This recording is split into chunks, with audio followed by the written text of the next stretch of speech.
Hi, I'm Ben. Today I'm going to talk about myself.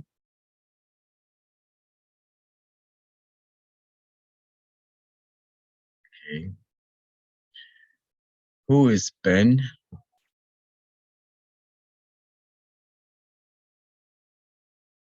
This this presentation about myself is split into two parts. Who am I, and what are the things that I did over the last 40 years that benefit humanity, the common good. In this first part, I'll talk about who I am. I was born in Malaysia, and Malaysia got its independence from Great Britain. At the time, the country was known as Great Britain. Now, today, it's known as the United Kingdom. And Malaysia got its independence in 1957. This is Peninsular Malaysia. This is East Malaysia. There are two states here, Sabah and Sarawak. These islands here are part of Indonesia, Papua New Guinea, Australia, New Zealand. And here, up here, is the Philippines, including this Long Island here. So together, Indonesia and Philippines consist of 100,000 islands. To the north, you have Thailand, Cambodia, Vietnam, Laos, Myanmar, previously known as Burma. You have Bangladesh, India, Sri Lanka, Nepal, Pakistan, and this area is Kashmir, that's divided by Pakistan and India. Here you have Afghanistan, Iran, and these countries here are the former former Soviet Asian republics: Mongolia, China, North Korea, South Korea, Japan. This is Russia. You can just barely see Europe in that distance. This is Saudi Arabia, the Arabian Peninsula. This is the Horn of Africa. This is the island of Madagascar. So you have a good idea where um, Malaysia lies on the world map. And if you want to find out where the US is, the United States, it's right through the Earth on the other side of the planet. This country consists of three major races: Malays, about 60%, Chinese, about 30%, Indians, about 10%, and others. I come under others. And in '69, there was the race riots, primarily between the Malays and the Chinese. And so before 1970, the lingua franca was English, because of the fact that it was a British colony.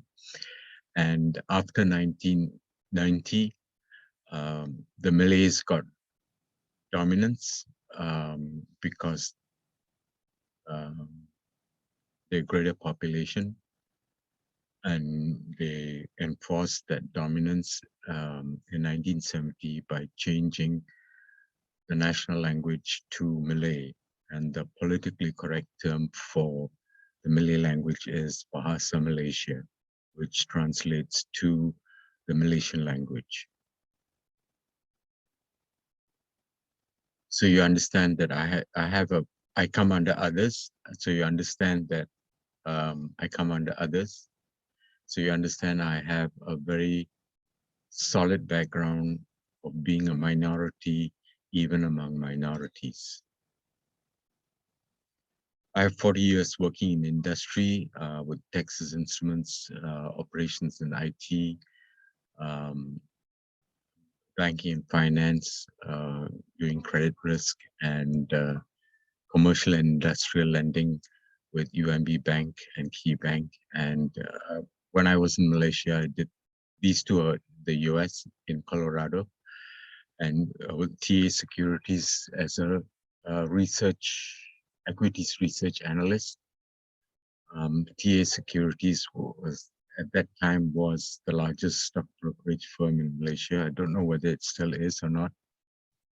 And I've done a lot of strategy and business re-engineering, primarily through Coopers & Lybrand, which is now part of PwC, PricewaterhouseCoopers. and I worked as head of corporate planning for Support Malaysia. And Unilever Malaysia was one of my biggest projects at Coopers and Lybrand, where I sold the project to the Unilever Malaysia Board of Directors. So let's go to the next slide. I really believe in education. I graduated in 1979 with a Bachelor of Science in Electronics and Electrical Engineering from Aston University. Aston University was a 10-year-old university at that time, and it was one of the 5 or 6 new universities that were formed around the same time by the British government. And then from there, I moved on to Lancaster University, a British Ivy League, and I graduated with a master's in operations research, which is algorithms and statistics. It was a 2-year program. I took a year off and worked in Singapore for a year, and then came back and completed the master's. And then in 95, I did a specialist program in banking and finance, the master's in business studies with University College Dublin. This is the oldest graduate finance program in Europe. And my master's thesis was this thick, 550 pages, 2 volumes. Second volume was graphs and data and graphs and results of all my calculations and analysis. The first volume was my actual thesis. So I published the first volume. It's available on Amazon.com. And my supervisor asked me, hey, why didn't you convert this into a PhD? And I said, no, because I'm not doing this for the piece of paper, I'm doing it for the knowledge. My thesis was unsystematic risk, which modern finance says it's completely diversified away so that you do not see unsystematic risk in portfolios, which is not correct, because I proved that at least 4% of the risk in a portfolio is unsystematic risk. And this is the only book you'll find on unsystematic risk. There's no other academic work on unsystematic risk, simply because everybody believes it's been diversified away. I am a Christian. The Lord Jesus Christ appeared to me in 1973 in Kota Baru, Malaysia, and in 2019 in San Jose. I was baptized. I accepted Christ in Singapore in 98, and I was baptized in Protestant Evangelical Lutheran Church of America in New York City. And about 10 years later, I became a Catholic when one of my pastors in Colorado told me that we have to take communion every day. And I just looked at him. Oh, I just looked at her. And because it is not possible to take communion every day if you are a Protestant. Protestant churches do not do that. You have to become a Catholic, and that's how I became a Catholic. Later on, we asked, why did you say that? And that pastor had no recollection. So you know it's the Holy Spirit speaking through the pastor, requiring me to become a Catholic. Today, I just walk the path he gives. I'm neither Protestant nor Catholic. My personal beliefs, first and foremost, Jesus Christ is Lord and Savior. And he said, give to Caesar what is Caesar, and give to our Father what is his. That is the beginnings of the separation of church and state in the Western civilization. I also believe very strongly that free markets are imperative for a stable, strong economy. Why? Because they are the most effective, most efficient way for the economy to weed out badly managed companies from well-managed companies. And I also believe very strongly in a level playing field. Being a minority among minorities in Malaysia, I saw the havoc quotas could bring to a population, to a demographic. The other big problem with quotas is it teaches the beneficiaries of the quota system, not those handicapped by the quota system, but the beneficiaries of the quota system, that they do not have to work hard and figure out things for themselves, put in their own effort to get ahead, because the state will help them. That is completely wrong. And I would say expecting the state to help you is very un-American. Of course, there's the basic safety net that we have to provide for the disadvantaged until they can get back on their feet. But we are talking about a major proportion of the population that are filtered through by quota systems, whether they have put in the effort to deserve what they are going to get. That is wrong. And I believe also that we, the older generation, are responsible for ensuring that the next generation that comes along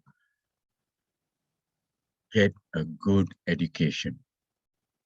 It is not enough to send kids through grade school and then universities and hopefully they will get a good job. No, employers know. If you do not have a good degree, you have not studied, you have not learned, you have not shown that you can use this, when you go for the interview, it shows. And employers will not take in people who are not capable, even though their degree looks good, their school looks good. So that is why education is very critical to the success of any economy. Good education. Okay, part 2, the common good. The fruits of my labor that have helped, that have benefited society. One of it has not been implemented. One of it is still being debated, but it is important to understand the common good that can be done. You see, the Lord said, when much is given, much is expected. He has blessed me with an IQ of 164. And therefore, he expects that much more from me than from other people in terms of solving problems, understanding problems, and figuring out how to come up with an extremely elegantly simple solution, which we will see in the next few slides. Talking about Westport, I was head of corporate planning at Westport. You can see Kuala Lumpur is the capital of Malaysia. It's Klang, the city of Klang is close by, and Port Klang is on the shore, close to the city of Klang. That's why it's called Port Klang. Oh yeah, this city here up here is Kota Bharu. It is where the Lord first appeared to me. And it is in this state of Kelantan. Yeah, this is the state of Kelantan. And Kelantan is a very Muslim state. And if you're not a Malay, you cannot own land in that state. And so that is one of the major reasons why it is the least developed of all the states. in Malaysia. So coming back to this, you can see this is the island of Sumatra, which is part of Indonesia, and this is the island. This is Kalimantan, which is the Indonesian part of Borneo, island of Borneo. This whole island is the island of Borneo. And the sail time from Westport is in Port Klang. The sail time from Westport to Singapore is about 4 hours. And at that time, Singapore was the largest container port in the world. So you can imagine how busy this traffic is. A lot of people think that this part of Asia is quiet, boondocks, nothing really goes on. No. Singapore was the largest container port in the world, and 30%, 30 to 35% of Singapore's shipping trade is derived from Malaysia. So here we are, Westport. At that time when I was there in 95, it was $1 billion port infrastructure project. The oil terminal had been completed. The container terminal was being built. The cargo and grain terminal were already built. And I reported to the vice chancellor, vice chairman. We called him Mr. G for short, because his actual name is Nyana Lingam in the Tamil language. Nyana Lingam starts with G, it's G-N-A. And so he knew everything about the shipping business, and he was wondering how to grow the business in the shadow of the mighty largest container port in the world. And I took a look at it. He asked me without asking me, you know how sometimes bosses are like that. So I took a look at it, and I looked at the port, where the location of the port was, and we had highways going down the west side of the peninsula and a highway going through most of the west side or half of the west side of the peninsula. And I calculated the travel times, and I found it was about 7 hours.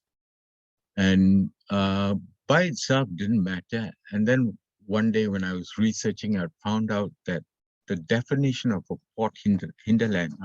When I was going to the port every morning, I used to wonder why they're building buildings here along the industrial estates along the port, and that's called the hinterland. It's about 30 miles radius of the port. And then it occurred to me, this definition of a port hinterland is about 150 to 250 years old. I changed the definition of the hinterland to 7 hours. And that included the whole of the peninsula was now the port's hinterland. You could leave a distribution center or a manufacturing plant anywhere in Peninsular Malaysia and arrive at Westport within 7 hours. Whereas this distance from here to the northern tip of Peninsular Malaysia took about 18 hours. So that was the strategy. 2 weeks later, Mr. G had put out a full-page advert in the main English language daily, the New Straits Times, saying Westport, 7 hours. I was impressed. And so Westport went from a startup infrastructure project. By 2006, it had taken over half the trade going down to Singapore. to diverted half the trade going to Singapore to Westport. And by 2006, it was the sixth largest port in the world. That was fun. Elsis, this is something that I invented last year due to the COVID-19 lockdown. And with the lockdown, what I did was I sat back, consolidated all my experience and knowledge and all my academic readings and all my real experience working with CMBS, commercial mortgage-backed securities, loss analytics. Those days it was called loss analytics. Today it's called stress testing. And with the commercial and industrial loan reviews through UMB Bank and Key Bank. So I've seen both sides of the lending business on the mortgage side as a borrower and on the lending side as a lender. And really what I found was that this graph, you'll see this blue line, I've called it the borrower's default function. This you will see in a lot of graphs, but the rest of it you won't see at all, because this is the stuff I developed when I was consolidating my experience. And I published all that in a book on a monograph, because it's a thin book, about 100 pages, purely focused on defaults, credit and default risk in securitized mortgages. The title is A Critic of Dodd-Frank, Forecasting Securitized Mortgage Credit and Default Risk, published May this year. And so what you won't see is the blue line, which goes up here. And I've named it the sustainable cash flow line. If you're below this line, your cash flow is not sustainable. If you're above this line, your cash flow is sustainable. And so people above this line are prepayers.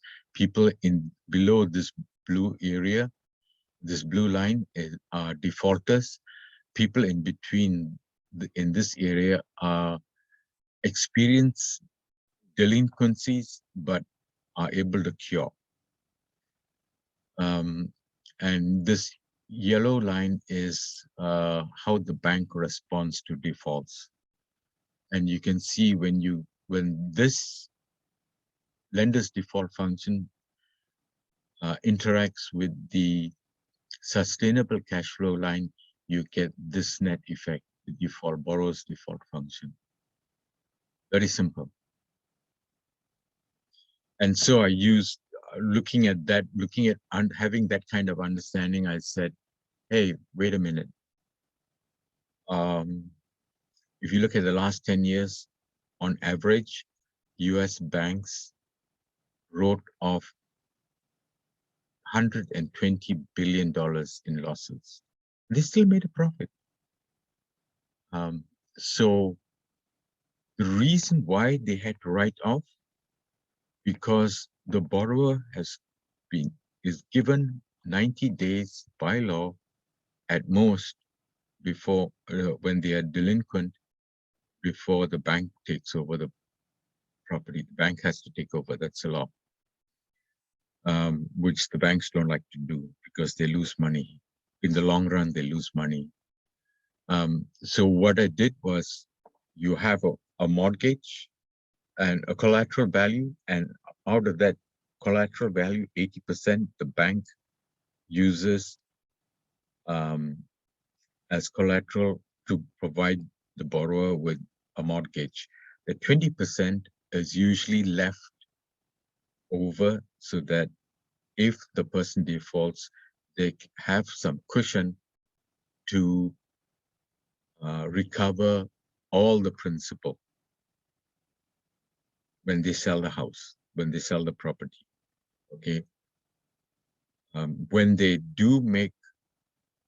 recover excess, that excess is supposed to be returned to the borrower. If they don't cover if there's no excess in spite of that 25% buffer, let's say the property value has gone down because the it's a recession and the borrower has lost his job and prices are depressed, then they absorb the loss. The banks absorb the loss. But what you do is you take half of that 20%, 10%, and set it up as a HELSIS, home equity line for self-insured servicing. And um, it's partly HELOC, it's partly a reverse mortgage. And that is where there needs to be some changes in the mortgage regulation. Congress has to make those changes. Um, so this HELSIS automatically pays the mortgage contract when the borrower is delinquent. And when the borrower, let's say the economy recovers, the borrower recovers, he pays off the HELSIS. Maybe it's because it's a HELOC, he pays it off as quickly as possible and continues servicing his original mortgage as if nothing has happened. And the calculations show that this reduces, HELSIS reduces mortgage defaults by up to 70%. It doesn't penalize the banks, it doesn't penalize the borrowers, and because it reduces the defaults, the bank's risk capital requirements now reduced to about 30% of what they are. And also, there's a Bank of International Settlements working paper which suggests that the bank's internal ratings-based model to figure out what is risky and what is not risky is wanting. So now you have the added advantages of the bank not being so dependent on how good the IRB models are, because the excess loss, the extreme loss, is now reduced by 70%. And I've reached out to our congressional people here in Silicon Valley, and I didn't get a response. I reached out to the major bank CEOs. I haven't got a response. Somebody said it'll take them 6 months, 1 year, 2 years to respond. The third thing that I've done for the common good is over the last 20 years, I spent a lot of time when most people were out socializing, drinking, going to bars, watching movies. I'm not saying you should not do that. You must do that because that's part of life. It makes you an all-rounder. You're actually investing in other people. But in my case, the Lord wanted me to work on this. And in 2007, I discovered the first formula in 334 years for gravitational acceleration that does not have mass in the equation. Even I was shocked. When the model popped out, my hands were shaking because I could not believe that nature allowed for such a property. And then I tested it and formed the models for this equation, and I found it is correct for gravity, mechanical, and electromagnetic forces. What does that mean? It means nature already is unified. The macro forces in nature are unified. They obey this equation, G is equal to tau c squared. So it also means that now we have a theoretical basis for developing gravity modification technologies. And in the process, it falsifies all string theories. But I'm not particular about whether it falsifies our string theories or not. It also raises a lot of issues about quantum theory. And then I took all that theoretical work and converted into engineering design principles so that people who are entrepreneurial can read up and figure out and build their own versions of gravity modifying engines. And people have done it. Not looking at what I've done, but they have done independent work. There is a, a very reputable engineer in Spain. I met him when I went to Madrid in 2018. He had built a model submarine without a rudder, and he demonstrated. He showed a YouTube video of the submarine turning without a rudder at the Madrid Naval Academy. Can you believe that? So we know this is coming. Gravity modification engines are coming. And so the Lord said, release it to the public, make it known to everybody. And I did. I have about 20 papers and 3 books, technical books on what I've done and how I got to that point. There are so many other things that I've shown in the foundations of physics. It's now up to somebody else to take over and move forward with it. The last thing that also came out of this time during the lockdown was a mechanism for infectious disease spread.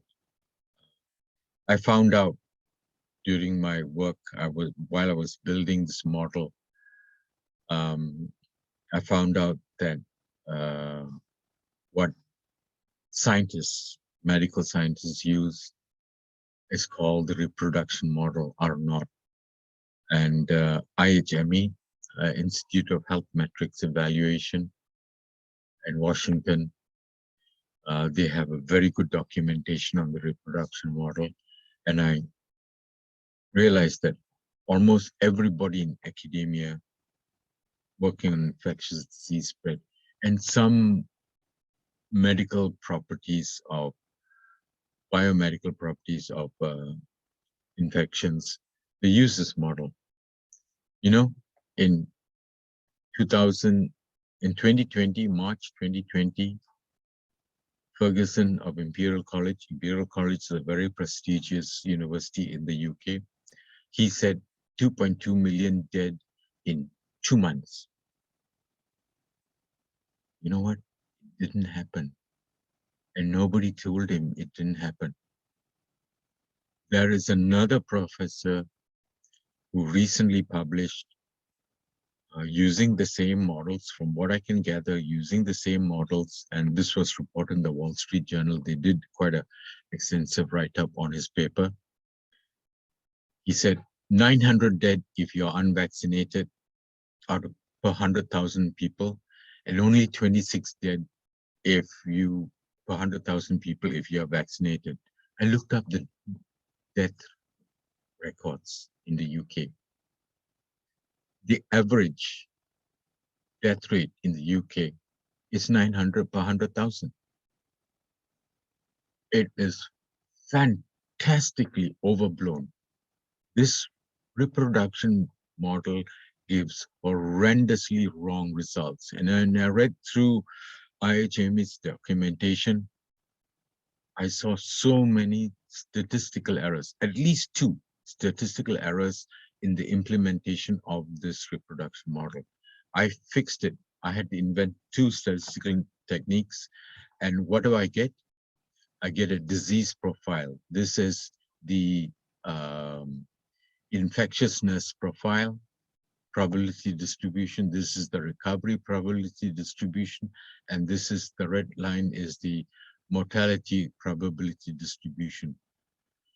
And there are 6 6 triggers, and there are 6 types of treatments you can figure out using this profile. And I believe that this disease life cycle property is a first in medical science. And this is based on the first 42 days of the COVID-19 alpha.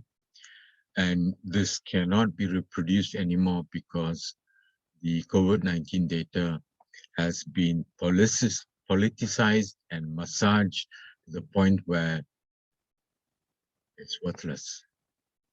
Most of the papers, I would say 95% of the papers on COVID-19, academic papers on COVID-19, stats-based papers, are flawed. So when you hear my name, because I intend to be running for Congress, you know who I am, you know my background, and you know where I'm coming from. And I can grasp really complex problems and present it in a manner that's easy for people to understand and arrive at real working solutions. That's my specialization. That is why interfacing with Congress and state and local governments, listening to what's happening in the mass media, it's not possible to bring about real changes until we change the whole crop. Thank you so much for listening to this talk.